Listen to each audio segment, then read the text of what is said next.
نحمدہ ونسلم ونصلی علی رسولہ الکریم اما بعد فاعوذ باللہ من الشیطان الرجیم بسم اللہ الرحمن الرحیم۔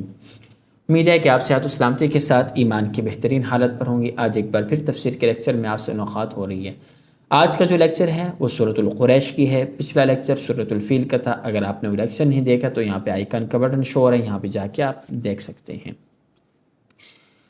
آج کا لیکچر شروع کرتے ہیں۔ اعوذ باللہ من الشیطان الرجیم بسم اللہ الرحمن الرحیم۔ لإیلاف قریش کی محبت ڈالنے کے لیے، سمجھاتا ہوں تفسیر کے اندر۔ ایلافہم رحلۃ الشتاء والصیف، یعنی محبت ڈالنا ان کی سردی اور گرمی کے سفر میں۔ فلیعبدوا، پس چاہیے کہ وہ عبادت کریں اس گھر کے رب کی۔ الذی اطعمہم من جوع، وہ کہ جس نے ان کو کھلایا بھوک سے، وآمنہم من خوف، اور ان کو امن دیا خوف سے۔ پچھلا لیکچر آپ نے سنا ہوگا اصحاب الفیل کا، کہ جب کس طرح اللہ نے فیل والوں کو، ہاتھی والوں کو ہلاک کیا۔ جب اللہ نے ان کو ہلاک کیا اس کا فائدہ یہ ہوا کہ پورے عرب کے اندر قریش کی عظمت بڑھ گئی۔ قریش کی عظمت بڑھ گئی، لوگوں کے دلوں میں ان کی محبت پیدا ہو گئی، اور سارے لوگ قریش کا بڑا احترام کرنے لگے، کہنے لگے کہ اللہ کے بڑے مقبول ہیں، اللہ نے ان کا ساتھ دیا اور غیبی مدد کی۔ تو بہرحال اللہ اس صورت کے اندر اس کو آگے وضاحت کر رہے ہیں، اور گویا کہ ایک اعتبار سے اس صورت کے اندر ان انعامات کا ذکر کر رہے ہیں جو اللہ تبارک و تعالیٰ نے قریش پر کیے۔ اب دیکھیں، شروع میں ایک چیز آپ کو سمجھاؤں۔ لإیلاف قریش، اس صورت کی ابتدا ایسے کی کہ یہ محسوس نہیں ہوتا کہ سورۃ الفیل اور سورہ قریش الگ الگ صورتیں ہیں۔ پہلے تو یہ ہوتا تھا کہ اس کے درمیان بسم اللہ نہیں تھی۔ حضرت عثمان رضی اللہ تعالیٰ عنہ جب قرآن مجید کے مصحف کو جمع کرنا شروع کیا تو انہوں نے ان کے درمیان بسم اللہ الرحمن الرحیم لکھوائی اور فاصلہ کیا، تاکہ محسوس ہو کہ یہ الگ الگ صورتیں۔ اس کی وجہ کیا؟ وجہ یہ ہے کہ اس صورت کی ابتدا ہی ایسے انداز سے کی گئی ہے نا، جیسے کہ کوئی درمیانہ کلام ہوتا ہے، درمیانی بات ہوتی۔ مثال کے طور پر میں آپ سے یہ ذکر کرتا ہوں کہ آپ کو مطلب کوئی بندہ جو ہے نا، آپ کمرے میں بیٹھے 4-5 لوگ، کوئی نیا انٹر ہوتا ہے، کہتے ہیں کہ دیکھو کہ میں نے آپ کے لیے میں نے لیکچر ریکارڈ کروایا ہے، ٹھیک ہے، میں نے، یا یوں نہیں، آپ کوئی کہہ دیتے ہیں کہ بھی آپ نے وہ سنا ہے۔ اب دیکھو نا، آپ نے وہ سنا ہے، کیا سنا؟ درمیانی بات ہے نا، اس سے پہلے بھی نہیں، اس کے بعد میں نہیں، درمیانی بات۔ ہاں، جب کوئی بندہ شروع میں بات کرتا ہے نا کہ بھائی دیکھو میں نے تفسیر کا لیکچر ریکارڈ کروایا، آپ یوٹیوب پہ جا کر وہاں پہ سرچ کر کے آپ دیکھ سکتے ہیں۔ اب یہ ہوئی نا کمپلیٹ بات۔ اب یہ ہے کہ میں نے ریکارڈ کروایا ہے، کیا ریکارڈ کروایا؟ کوئی بات نہیں، درمیانی بات۔ اور یہ بھی ہے کہ میں نے ریکارڈ کروایا اس لیے کہ تاکہ آپ کو فائدہ ہو۔ بھائی کیا ریکارڈ کروایا؟ کچھ تو بتاؤ۔ تو اس لیے یہاں بھی گویا میں ایک مثال سے آپ کو سمجھانے کی کوشش کر رہا تھا۔ اب باقی دیکھیں نا، لإیلافی، اس میں جو لام ہے شروع میں، یہ لام ترکیب، نحوی ترکیب کے لحاظ سے اسی بات کو ثابت کرتی ہے کہ اس سے پہلے کوئی چیز ہونی چاہیے تاکہ کوئی بات درست ہو جائے۔ تو اس لیے مفسرین نے اس سے پہلے کچھ الفاظ محذوف مانے ہیں۔ بعض مفسرین نے تو فرمایا اعجبو کا لفظ یہاں پر لے کر آئے کہ تعجب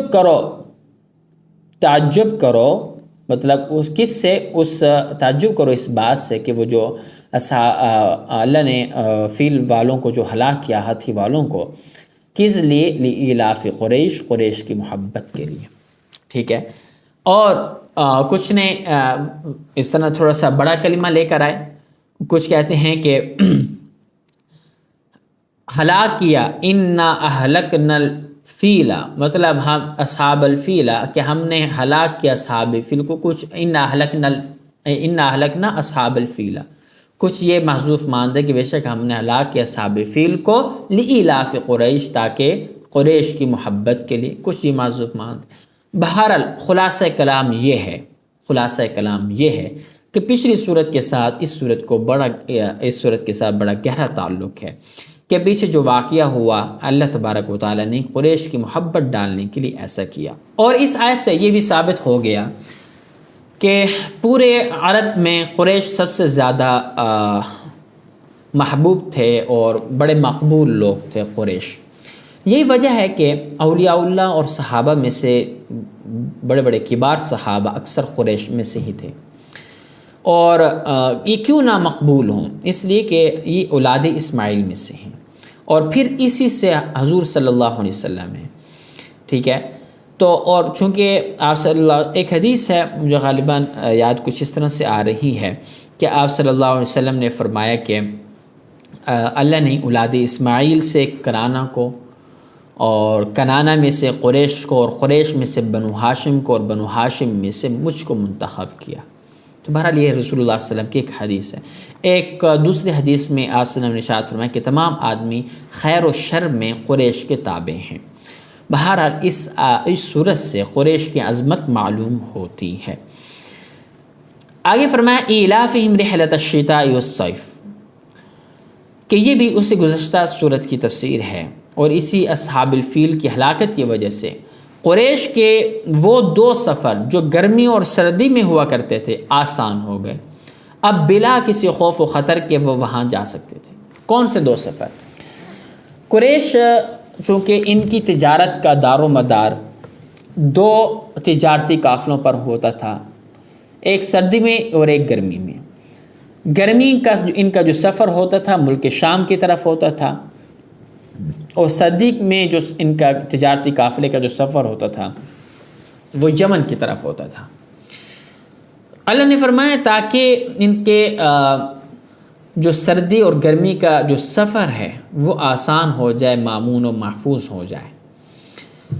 تو پھر یہی وجہ ہے نا، جب یہ واقعہ ہر طرف عام ہوا، مشہور ہوا، پھیلا، تو کیا ہوا کہ جو ڈاکو وغیرہ قسم کے لوگ تھے سب پیچھے ہٹ گئے۔ قریش کے مکہ والوں قریش کے قافلوں پر حملہ نہیں کیا کرتے تھے، ان کو بڑا اطمینان حاصل ہو گیا، اور ان کے لوگ عزت بھی کرنے لگ گئے۔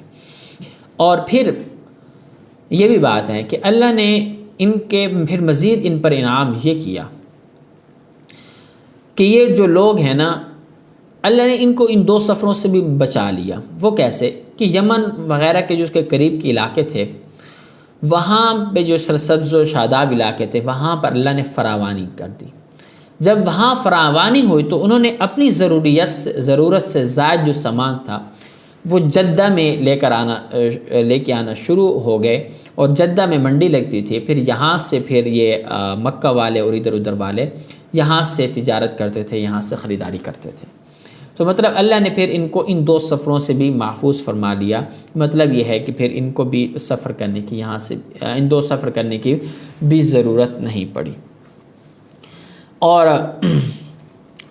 یہ اس طرح کا اللہ تعالیٰ نے کیا، ان پر انعام کے احسان کیا۔ آگے فرمایا فَلْيَعْبُدُوا رَبَّ هَٰذَا الْبَيْتِ۔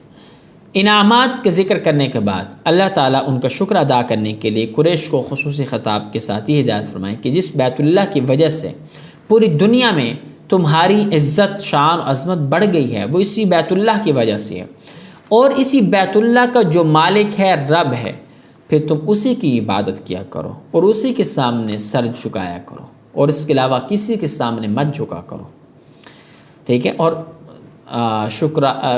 شکر کا تقاضا بھی یہی ہے کہ وہ ذات، دوسری صفت آگے یہ بیان فرمائے کہ وہ ذات کہ جس نے تمہیں دو خصوصی نعمتوں کو ذکر کر کے قریش کو پھر دوبارہ عبادت کی طرف متوجہ کر رہے ہیں۔ ایک یہ کہ الذی اطعمہم، کہ جس اللہ نے تمہیں بھوک سے اطمینان بخشا، کہ بھوک کے اندر تمہیں کھانا کھلایا، بڑی نعمتیں وافر مقدار میں تمہیں دی، اور وآمنہم من خوف، اور دوسرا امن دیا کہ اللہ نے تمہارے شہر مکہ کو امن کا گہوارہ بنایا۔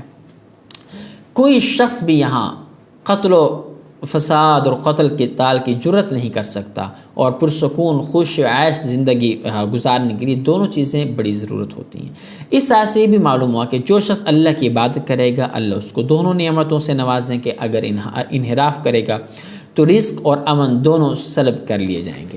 آج آپ یہ دیکھ لیں کہ کسی بھی دنیا کی، کسی بھی ملک کے معیشت کی ترقی کے لیے دو چیزوں کا ہونا انتہائی ضروری ہے۔ نمبر 1 امن، نمبر 2 آپ کی معیشت مضبوط ہو، تبھی آپ سکون سے زندگی بسر کر سکو گے۔ اگر آپ کے پاس امن نہیں ہے تو آپ کی معیشت مضبوط نہیں ہوگی، جب معیشت مضبوط نہیں ہوگی تو آپ کو چین و سکون بھی میسر نہیں ہوگا۔ تو لہٰذا یہ بنیادی چیزیں ہوتی ہیں کسی بھی انسان کی زندگی گزارنے کے لیے، اور یہ دونوں بہت بڑے انعامات تھے جو اللہ نے قریش کو عطا کیے ہیں۔ تو لہٰذا امید ہے کہ آپ کو آج کا یہ لیکچر بھی سمجھ میں آ چکا ہوگا۔ اسی کے ساتھ مجھے اجازت دیجیے، ملتے ہیں آپ سے نیکسٹ ویڈیو میں۔ اللہ حافظ۔